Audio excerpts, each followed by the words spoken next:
अस्सलामुअलैकुम एंड अस्सलामुअलैकुम पाकिस्तान। शुरू करता हूँ रब जलील के उस बाबरकत नाम से जो दिलों के भेद खूब जानते हैं। आपको मलिक मोहम्मद नवाज़, मैं और आप आम पाकिस्तानी यूट्यूब चैनल पे खुश आमदेद कहता हूँ। ये ज़रा एक दो क्लिप देखें, उसके बाद बात करते हैं।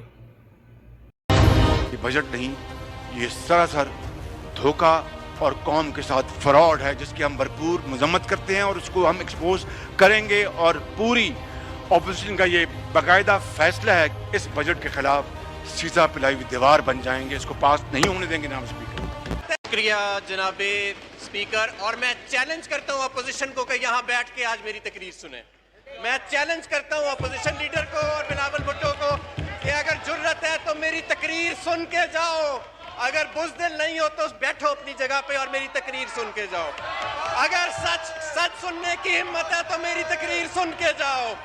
अगर झूठ अपना बेनकाब करना चाहते हो तो कायदे हिस्से इख्तिलाफ मेरी तकरीर सुन के जाओ।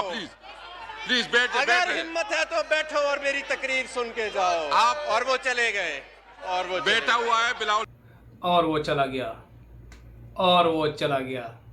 काश वो ना जाता, काश वो बातें सुन के जाता, काश वो आ जाता, काश वो असेंबली में आ जाता, काश वो जो उसने फरमाया था कि गरीब की जेब खाली है तो ये बजट जाली है, काश जिसने ये कहा था कि मैं असेंबली के फ्लोर पे खड़े होकर ये कह रहा हूँ कि ये बजट मंजूर नहीं होने देंगे, काश वो आ जाते, काश वो भी आ जाते, काश वो इस बजट को रोक लेते जिन्होंने इस हुकूमत को नाकाम करने के लिए, इस हुकूमत को ख़त्म करने के लिए पीडीएम बनाई थी।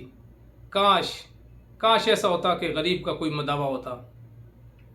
जनाब, ये सारी बातें हमारे शहबाज शरीफ साहब जो अपोजिशन लीडर असेंबली में, शहबाज शरीफ साहब ने असेंबली में खड़े होकर ये फरमाया था कि मैं ये बजट पास नहीं होने दूंगा।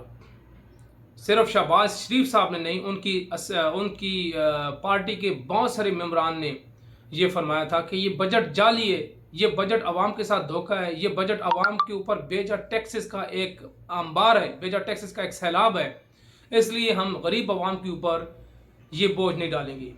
उन्होंने ये भी फरमाया था कि ये बजट IMF का बजट है, इसलिए ये पाकिस्तानी अवाम इसको क्यों बर्दाश्त करें।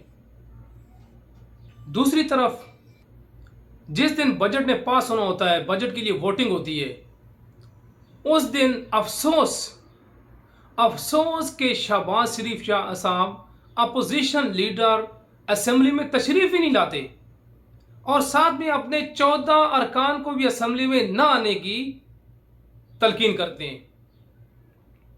तो ये हालत है हमारे अपोजिशन, ये है सीरियसनेस पाकिस्तान की सियासत की। हमारे लीडर इतने सीरियस हैं किसी भी अवामी इशू के ऊपर कि जब अवामी इशू जिस दिन उसके पास होने का टाइम है, उस दिन हमारे अवामी लीडर, हमारे सियासी लीडर असेंबली में नहीं आते और फिर उन्होंने अपने तर्जमान रखे होते हैं और तर्जमान भी क्या खूब तरीके से तर्जमानी करते हैं अपने लीडरों की और एक्सप्लेन करते हैं और कहते हैं। अताउल्लाह तारड़ साहब फरमाते हैं कि शहबाज शरीफ साहब बजट की तकरीब में इसलिए नहीं आ सके कि उनका कज़न फौत हो गया था और ज़ाती मसरूफियात की वजह से, रस्म कुल थी, इसकी वजह से वो नहीं आ सके क्योंकि शहबाज शरीफ अपने घर के सबसे बड़े हैं। मैं तो हैरान हूँ मंसूर साहब, एक अजीब बेखबरी का आलम है कि कल जब लीडर ऑफ अपोजिशन लाहौर से निकले और मोटरवे पे उनको इतला दी गई कि उनके तायाजाद भाई और उनके हमजुल्फ फौत हो गए हैं, जिनसे उनका पूरी उम्र का बहुत करीबी ताल्लुक रहा है और फैमिली में शहबाज साहब बड़े हैं अब इस वक्त।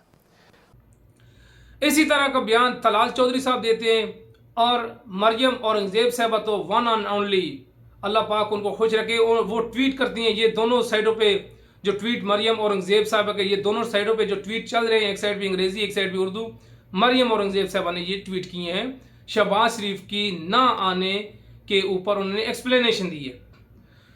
आम पाकिस्तानी, हर आम पाकिस्तानी ये पूछता है कि सर आप वजीर आला रह चुके हैं पंजाब के, आप वजीर आजम बनने के लिए पर तोड़ रहे हैं, आप अपोजिशन लीडर हैं असेंबली में, पाकिस्तान की सबसे बड़ा इदारा जहां पे कानून साजी होती है, वहां पे आप अपोजिशन लीडर हैं, वहां पे आपने अपने इस अवाम के मसाइल को उजागर करना है। और जब पब्लिक का सबसे बड़ा इशू ऐवान में जाता है तो आप उसको रिस्पॉन्ड करने की बजाय आप छुट्टी मार देते हैं, साथ में अपने एमएनएस को भी लेके। तो इसका मतलब है कि आपके अंदर तो अवाम के लिए कोई जज्बा नहीं है, अवाम को रिलीफ देने का आपके अंदर तो कॉन्सेप्ट ही नहीं है। तो फुल एंड फाइनल ये है आम पाकिस्तानियों की, ये बजट इसने पास होना था। पाकिस्तान तहरीक इंसाफ की हुकूमत ने बेहतरीन बजट पेश किया था, लेकिन अफसोस हमारे चंद हुक्मरानों को, हमारे उन लोगों को कि जो हमेशा पाकिस्तान के ऊपर हुक्मरानी करते हैं और हमें छोटे मोटे बोने समझते हैं, और बाकी सारी जितनी भी आसाइशें आराम है वो उनके लिए ये बजट थोड़ा सा मुश्किल है। वो समझते थे कि भाई इसको पाकिस्तान की आम आवाम के साथ जोड़ा जाए और एक इंतशार की कैफियत फैलाई जाए। इसीलिए उन्होंने असेंबली के अंदर में हुल्लड़बाजी किया था, असेंबली के अंदर में रसाकशी करवाया था। असेंबली के अंदर में जो हुआ वो सारी दुनिया ने देखा। तो पाकिस्तान की आम आवाम के लिए अगर कोई आवाज़ उठाएगा तो वो आवाज़ कम से कम ऐसी नहीं होगी। इसलिए अब पाकिस्तानी अवाम को भी सोचना है कि हम कहाँ थे, कहाँ गए, कहाँ जाना है और हम किधर जा रहे हैं। और इन सियासतदानों को भी सोचना है कि हमने कितनी दफ़ा पाकिस्तानी अवाम को किस किस जगह पे, कहाँ कहाँ और किस किस काम के लिए हमने इस्तेमाल किया। अब तक के लिए इतना ही, इजाज़त दीजिए। अल्लाह हाफिज़।